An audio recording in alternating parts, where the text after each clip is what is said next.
Hi guys, it's Miss Ebert again, giving you some instructions for Child Psychology 2 for this week, week 2. When you click on here, there will be the main screen like usual. Click on week 2.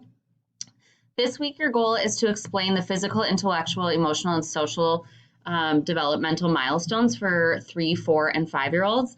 So this is really getting into the nitty-gritty of preschool development. What you're going to want to do by Wednesday night is 2 assignments. You are going to look at chapters 6 and 7. They're linked here to complete this study guide. This study guide is a PDF, so you'll want to put it into Notability. And I'm okay with you handwriting. Some students have requested to possibly print it out and write it and take pictures. That's totally fine. Or you can, if you have decent handwriting on your iPad, you can answer this. You'll use chapter 6 for this. You can see chapter 6 right here, or pages 1 and 2. And then you'll use chapter 7 for these true-false questions about 5-year-olds.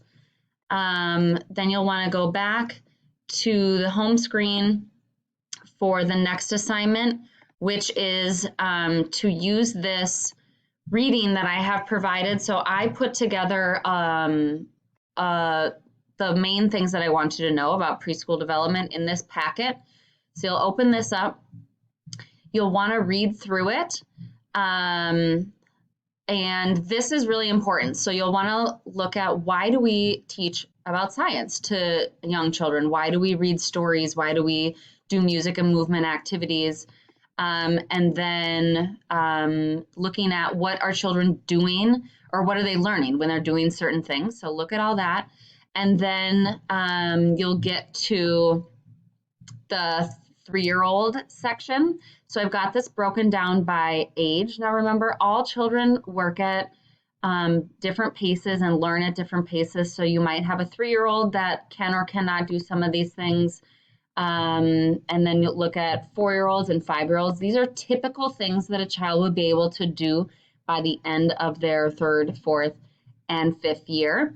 You'll use this to create a Quizlet. So in here, if you haven't made a Quizlet before, there's instructions that I've put together. But what you'll want to do is you'll want to make 40 cards in your Quizlet deck, and you'll share that Quizlet with me in this assignment. So those are the 2 things that are due on Wednesday, the study guide, and then reading through this packet and making a Quizlet for yourself. You are going to be tested on that material later, but it will be open notes. So the Quizlet will be helpful for you for that.